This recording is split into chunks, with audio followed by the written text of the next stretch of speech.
Earlier I spoke about differentiation, and I said one of the ways you can differentiate is by doing licensing. And so I want to talk a little bit more about licensing, but I've brought on someone who's got a lot of experience in doing this, my friend Paul Miller. Paul has run a company called Cozy Phones that had a license for some cartoon characters. I'm sure he'll be talking about it in his talk, that has done exceptionally well. He's actually goes to the licensing show that happens in Las Vegas every year, looking for different opportunities. So he's here today to present to you about licensing and some of the ways you can go about actually getting licenses and what you need to be aware of if you're going to approach selling on Amazon via getting licenses for your product. So Paul, take it away. Welcome to this presentation on licensing, how to differentiate, protect, and grow your brand with licensing. I'm Paul Miller. I started my brand Cozy Phones in 2015. In 2016, I began utilizing licensing as a way to grow and protect my brand. For a little bit of background, first 3 years, 2015 to 2018, I grew my business to over $5 million a year utilizing these licensing techniques that I'm going to explain to you. I launched my first license in 2016 with a small brand, which led me to a major license with Nickelodeon. Again, my brand is cozyphones.com, and let's get started. What you'll learn in this session, hopefully, is a introduction to licensing and why I think licensing can be a major benefit to your brand, and an overview of some of the licensing terms and procedures involved in licensing. Some of the goals for this presentation is that I'll introduce you to the concept of licensing, help you understand the opportunity for product owners, and an overview of the basic terms, as well as some next steps for you. First of all, let's talk about what is licensing. Here's my definition. Licensing is a business arrangement in which one company gives another company permission to use its intellectual property in exchange for some valuable consideration, usually dollars in the form of royalties. What is IP or property? It can be a brand, images, music, characters, text copy, logos, products, etc. The consideration, as I mentioned, that you will exchange for the right to use that IP is usually dollars in the forms of royalties, but it can be marketing exposure, goodwill, or more. So what is a licensee and what is a licensor? A licensee is a manufacturer like you or a business with a unique or successful product who's seeking to expand and differentiate in their product line. The licensor is the owner of that property, the IP, that is looking to expand their offerings by tying their IP to the product. So let's have some examples of licensing right now. Here you see 4 products. First one is the George Foreman grill. This was basically a home appliance that was turned into a licensed product through actually my friend Rick Cesari, who developed the George Foreman grill by licensing it with George Foreman. The second item you see there is a kids play tent, which has got a Disney princess theme on it. The third item there is an umbrella, as you can see, with a sports logo. And then you got some Hello Kitty socks there. A couple of their favorite licensed products of mine. Here's one example of my Cozy Phones, and I'm sure you'll recognize this as Elmo from Sesame Street. And another fun item, which was originally made by a company called Think Geek. This is the Star Trek pizza cutter. It's a pizza cutter in the shape of the Star Trek Enterprise. So there can be all kinds of unique applications of licenses. So I think licensing for us as private label sellers and brand owners solves lots of challenges. Some of the challenges that we have as owners are that we strive to be unique. We are seeking to innovate and make a better product, better than our competitors. We want to prevent copycats and hijackers. We're seeking to expand our sales channels, build brand recognition, scale your business beyond Amazon. We look for new marketing opportunities, and we like to build an audience. I think licensing solves all of these problems for private label sellers. So what do you need to get started? First of all, you need a successful product. It's highly unlikely that you're going to be successful in getting a license if you don't have a successful product with a serious sales track record. You also need a desire to grow your business and the team, the finances, and commitment to do so. Most importantly, you need the right mindset. This is not private label as you and I might understand it today. As a licensee, you will not be making all the decisions. It takes patience. Development time is much longer than the regular private label process. You have to work with and get approvals from the licensors, and you need a commitment to make this work over time. There's also a financial cost. You'll need consultants, legal consultation, design, suppliers, packaging, and of course there's the licensor compensation, which we'll talk about more later. Let's talk about the anatomy of a license. What is a license after all? Well, I'm going to go over some terminology here that you need to understand before we start breaking the license down.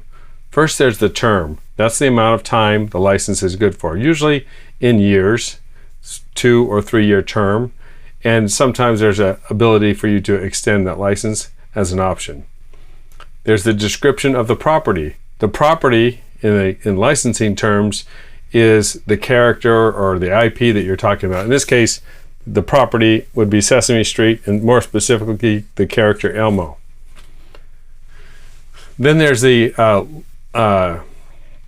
description of the products that you are allowed to license, or you're allowed to create with that license. For example, mine would be Cozy Phones, and it's limited to the headband headphone, not just any headphone, but a headband headphone specifically. Then there's the territory. So the territory that you'll be allowed to sell in. That could be US, international, US plus other countries, etc. Then there's channels of distribution, and obviously you're going to be wanting to sell on Amazon.com. Is there other direct-to-consumer channels, Walmart.com, Target, for example, wholesale, other online channels, other retail channels. All of those are going to be described in the license. Then there's the compensation to the licensor. So I mentioned royalties earlier, and that's normally how the licensor is compensated, and that's royalties as a percentage of sales. But there's different types of sales. For example, there's direct-to-consumer sales, there's FOB sales, there's wholesale sales, and each one of those might carry a different royalty rate.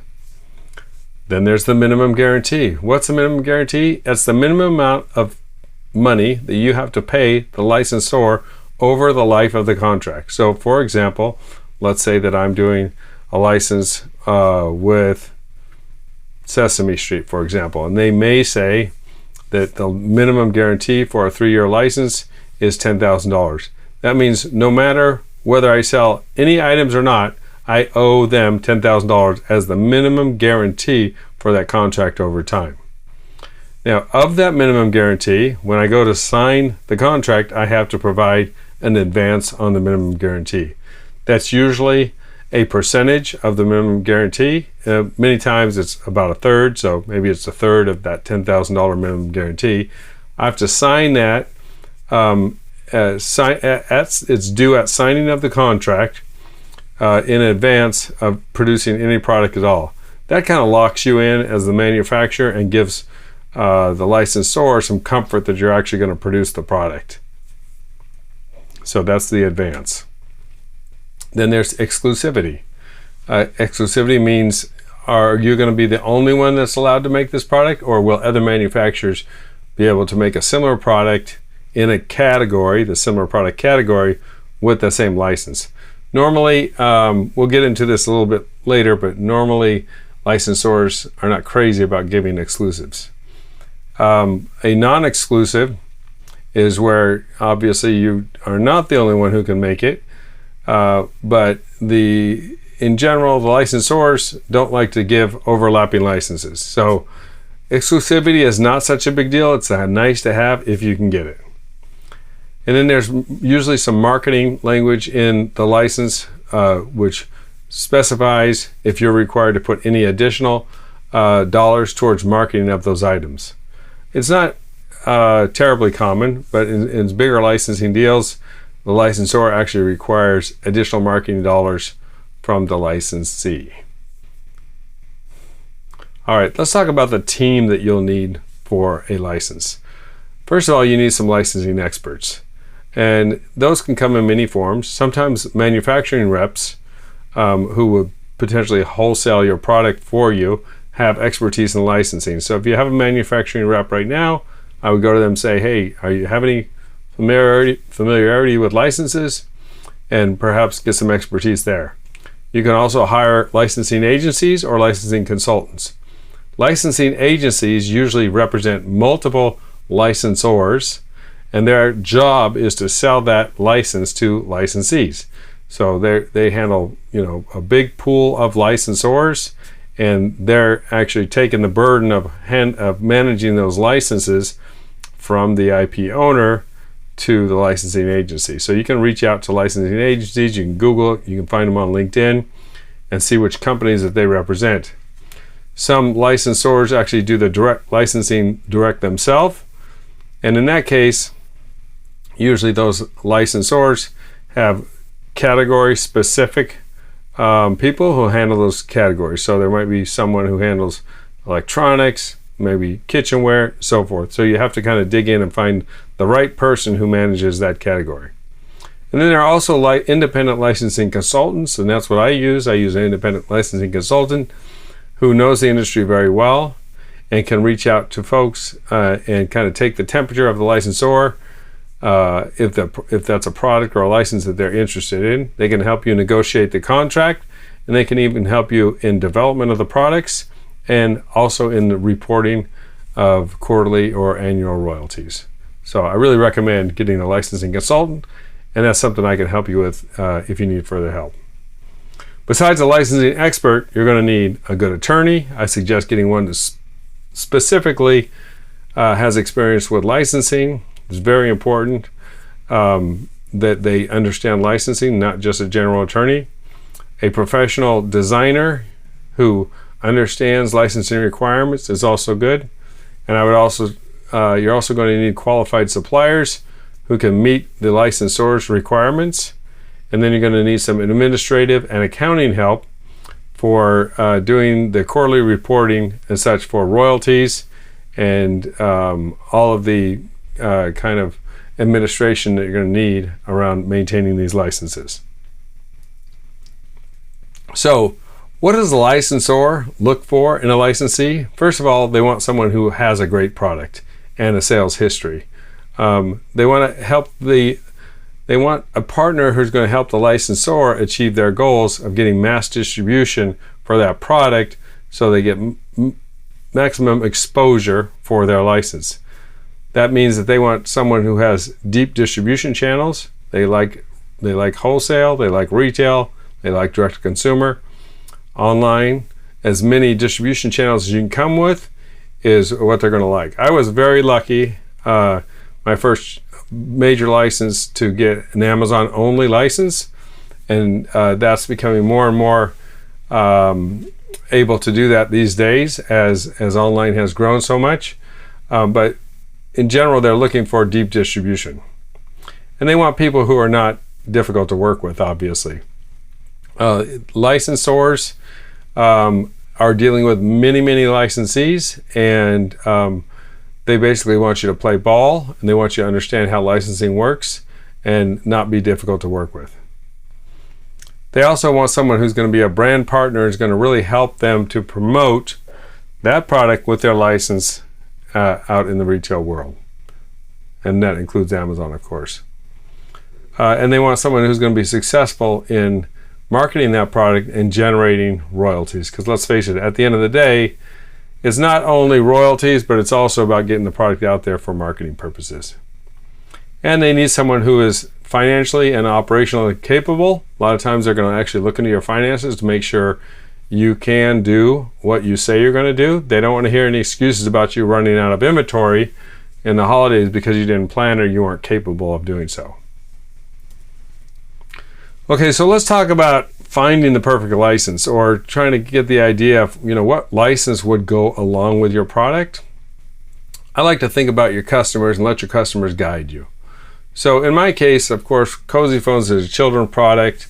My target customer, really, even though it's mom or dad buying the product, I'm probably targeting a 3 to 6 year old per child, and thinking about what does a 3 to 6 year old child like. So obviously I went into Nickelodeon, Paw Patrol, Sesame Street, PJ Masks, and some others. You need to think about who uses your product, who is the user of your product, and what brands do they love, right? What brands or movies, influencers, and so forth who they would follow and that would make a good property to put onto your brand. So think about who is your customer, or who are they buying for? What activities do they participate in? What brands do they follow? What influencers do they follow? And then look at other products in your niche. So if you're in the camping niche, for example, look at all the other products in the camping niche and look at what other licenses are occurring in that niche. So because you're basically your target is campers, for example. If that's someone who camps and they like the following things, whether it's could be a camouflage pattern, which you could license, or any number of things that appeal to those campers. It may be maybe a print on the outside of a sleeping bag. You may not be selling sleeping bags, you may be selling something else camping wise, but based on that item being licensed in that category, that's something that probably appeals to your camper. So look at other products in your category. And then visit the big box store. Walk down the aisles and you'll be surprised at how many licensed goods you'll see. If you go into the kitchen items, for example, you may find a set of knives that have a license on them with, say, a famous chef, and you're not selling knives, but you're selling pots and pans. Well, that license may be applicable to pots and pans. So I encourage you to open your eyes to licensing as you walk down the big box aisles and walk down all the aisles, and you'll be surprised at how much licensing is out there. And then attend licensing conferences. So you can go to licensing.org. I'll also give you some URLs at the end of this presentation, other resources. I highly recommend that you go to some of the licensing conferences because the licensors are going to be there. There'll be lots of examples of licensed product that will really get your wheels spinning. So licensing conferences are great. If you go to a conference, sign up ahead of time. Use the matchmaking service so that you can get appointments ahead of time. It's very hard to get on-site appointments, so use the matchmaking service. Make connection with those exhibitors before you go there, and they're a lot of fun. A lot of times there's a lot of entertainment companies there who are doing kids entertainments or other entertainment, sports, and so forth. It's a lot of fun, and you'll learn a lot just by going to the conference. Many times there's associated workshops with those conferences. Now, I highly recommend that you take those also. And of course, in terms of finding the perfect license, use your licensing consultant, because that person, if you have one, is going to understand very well what the licensors are looking for and what kind of licenses that you might be able to get as a licensee. So let's talk about what I call prospecting for licenses. So now you have some ideas. You kind of built a list of licenses that you think would be good for your product. What do you do now? I'd like you to think of a license in terms of a sales cycle. It's really, you're building a pipeline of contacts that you're going to reach out to try to get a license. First thing is build that list. And attend the conferences that I mentioned before. It takes a lot of networking sometimes to get to the right person. As I mentioned before, many cases the licensors have category specific folks that represent those categories like electronic, household goods, bedding, etc. And then put a pitch presentation together. We don't have time right now to go over the entire pitch presentation, but you want to demonstrate to the licensor that you're a viable licensee, that you have sales, you have a unique product, and you have a unique offering that's going to go together with their license. And then reach out to those licensors. You can use LinkedIn to reach out to them. There's many times the contact information is going to be available at the licensing expos. You can use, as I mentioned, your matchmaking service, and you can just sometimes Google those and dig in. I really love LinkedIn for this, to get the contact information to reach out to that person directly, or use your licensing consultant to reach out to them directly. Now, they're going to ask you at some point after you kind of had an initial conversation, initial level of interest, they're going to ask you to present a proposal to them. A proposal is nothing more than, hey, here's the product that I propose, here's the sales channels I want to sell it on, and here are my sales forecast for the next 3 years or 2 years on this product. Because they're going to come back to you with that minimum guarantee that we talked about, that advance that we talked about, that royalty rate that we talked about. But first they want to know, how much do you think you're going to be able to sell of this product over time? And many times they're going to give you a template for that proposal. It's going to be fairly easy for you to fill in, year number 1, year number 2, year number 3, the SKUs that you plan on building, and the sales channels, and dollars per sales channel. So once you get your proposal in place, they're going to propose a contract to you. They're going to propose a set of terms. And about that time is when you bring in your licensing attorney and you go through the contract negotiations in order to, solidify that contract. All right, so here's one of your favorite topics right now, legal and compliance. Some things you need to understand. Understand all your obligations under the licensing contract. There's sometimes marketing and distribution obligations. Manufacturers have to be approved in many cases. Sometimes an audit is required. And then you have safety testing and certifications. Those are just a few of the highlights. But as you go through the contract with your attorney, you need to make sure that you understand all of your legal obligations and your compliance, to include, your quarterly reporting, for example, and any kind of annual reporting that you need to do. Because one of the things that you should know, that in most cases of the licensor has the ability to audit you at any point to make sure that you're properly reporting your royalties. So you really need to understand your obligations up front. All right, we've been through a lot of administrative contract, a little bit of contracts, and the terminology of a license. Let's talk about the product development cycle, because that's something very different than what we're doing right now as private labelers, where you might have an idea for a new product and be able to shoot it out to your manufacturer, have a prototype in 30 days, and then have a production run in 90 days, and all of a sudden you're selling it on Amazon. That is not the case in the licensing world. Production cycle is very different, and it's a lot longer, and you need to know that you're not going to be the only one in charge. So, as I said, this is not private label. When it comes to making all the decisions, you're going to have a partner. Your licensor is going to be in the mix. So it's probably where your product development cycle might be 30 or 60 days right now, or 90 days. It might be 6 months, and sometimes a year for larger licensors. So in most cases, it won't take that long.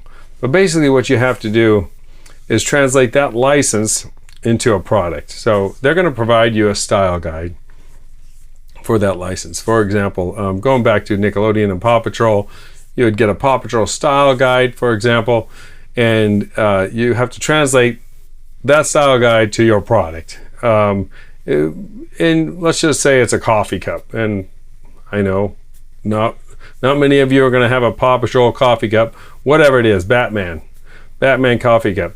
You're going to apply, it's how you apply their artwork, their pre-approved artwork to your product. So you're going to start out with basically a graphic or proposal, a proposed design, which has to be approved. And then from the proposed design, after you get that approval, you're going to go to a sampling, and you go back to your manufacturer, get a sample. Sample goes back to licensor. They approve it or don't approve it, make modifications, and so forth, until you get an approved sample, back and forth. And then once sample is approved, You're also going to have to get your approval on packaging. There's going to be required content on packaging, which is different from your regular packaging. And again, back and forth with the style guide and the packaging regulations. And you're going to go back and forth. You're going to finalize packaging. And then you'll have packaging, product sample, and finally you'll have to do a pre-production run sample. So what's it all going to look like at the end of the day, and get that approved before your actual production run. It sounds like a lot, you know, it is a lot, but if you want to get in the licensing game, this is the kind of the work that you have to do. But you need approvals for everything. The last thing you want to do is, you know, shortcut the process, make a production run, and then the licensor finds out that there's a problem with the production run. They can make you take all that stuff off the market. So you don't want to do that. Follow your production process, your product development cycle properly, and it'll be a win for everybody. All right, we've gone over a ton of material here, about as fast as I could to get under the 30-minute mark. This is just a brief overview, and I hope you understand what a phenomenal opportunity licensing is for private label brand owners. You know, we talked a little bit about defending yourself from competition, being unique. Some of the things I didn't talk about, but you should be aware of, is keyword search, for example. You know, extending your keyword universe out to the name of that property that you're utilizing. Instead of being able to say coffee cup, you can now say Batman coffee cup. You're going to appeal to a whole nother set of keywords, and that's really kind of an advanced topic for us. But it really helps you expand your market way beyond your own product into users who love and follow that IP from that licensor. So next step for you, if you're interested in licensing, I recommend highly that you go to one of the licensing expos. The URL is here, www.licensingexpo.com. And if you do that, be sure to use the matchmaker service. You can also make a list of licensors that you want to contact, look them up on LinkedIn, and start sending out connection requests to them. Have a few phone calls, become familiar with the process. I wish you great success in the world of licensing. Good luck.